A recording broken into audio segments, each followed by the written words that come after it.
જો પુનર્જન્મ ખરેખર સત્ય છે અને આત્મા લિમિટેડ છે તો 100 વર્ષ પહેલા વર્લ્ડ પોપ્યુલેશન 200 કરોડ હતી અને આજે 800 કરોડ થઈ ગઈ છે. તો પછી આ બાકીની 600 કરોડ આત્મા અચાનક ક્યાંથી આવી?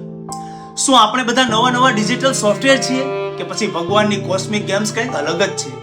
તો પહેલા સનાતન ધર્મ અને સાયન્સનો એક કન્સેપ્ટ સમજીએ કે ભગવાન ગીતામાં કહે છે કે આત્માને ન મારી શકાય છે કે ન તો પેદા કરી શકાય છે, આત્મા બસ શરીર બદલે છે.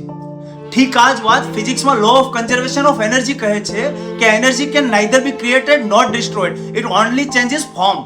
પણ સવાલ તો હજુ એ જ છે, જો એનર્જી આત્મા ફિક્સ છે તો આ માનવ શરીર આટલી બધી સંખ્યામાં કેમ વધી રહ્યું છે?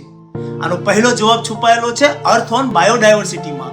આપણને વિચાર આવે કે માણસ મર્યા પછી ફરી માનવ શરીર જ ધારણ કરે છે, પણ આ શાસ્ત્રોમાં 84 લાખ સ્પીસીઝ એટલે કે જાતિઓનો ઉલ્લેખ છે, એટલે કે 84 લાખ યોનિઓ. થોડું વિચારીને જુઓ, છેલ્લા 200 વર્ષમાં ધરતી પર માનવની આબાદી 600 કરોડ વધી અને તેની સામે લાખો કરોડો જીવ કે કીડા, મકોડા, વનસ્પતિ અને પક્ષીઓ વિલુપ્ત થઈ ગયા. શું એ શક્ય છે કે જીવોની કોન્શિયસનેસ અપગ્રેડ થઈને હ્યુમન બોડીમાં શિફ્ટ થઈ રહી છે?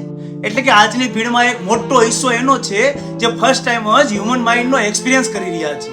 અને કદાચ એટલા જ માટે બધી જ બાજુ એનિમાલિટી એટલે કે પશુતા અને હિંસા જોવા મળી રહી છે. અને બીજી બાજુ અદ્વૈત વેદાંતા અને ક્વોન્ટમ ફિઝિક્સ પણ કહે છે કે સૃષ્ટિમાં બધું જ એક એનર્જી ફિલ્ડથી જોડાયેલું છે. આપણે અલગ અલગ આત્મા નથી પણ એક જ યુનિવર્સલ સોલ પરમાત્મા છીએ. ફોર એક્ઝામ્પલ, જે રીતે સમુદ્રમાંથી બિલિયન્સ ઓફ ડ્રોપ્સ એટલે કે લાખો કરોડો બુંદો અલગ થઈ જાય, ઠીક એવી જ રીતે આ બ્રહ્માંડ પોતાના 800 કરોડ બુંદોને માનવ રૂપમાં વિભાજિત કરી ચૂક્યો છે, જેથી તે પોતાની જાતને જુદા જુદા દ્રષ્ટિકોણથી અનુભવી શકે, એક્સપિરિયન્સ કરી શકે. મતલબ હું અને તમે કંઈ અલગ અલગ નથી, એક જ દુનિયાના, એક જ સોલના, એક જ આત્માના અલગ અલગ અવતાર છે. અને તમે તેને વિજ્ઞાનનો એક ખેલ સમજો કે ભગવાનનો.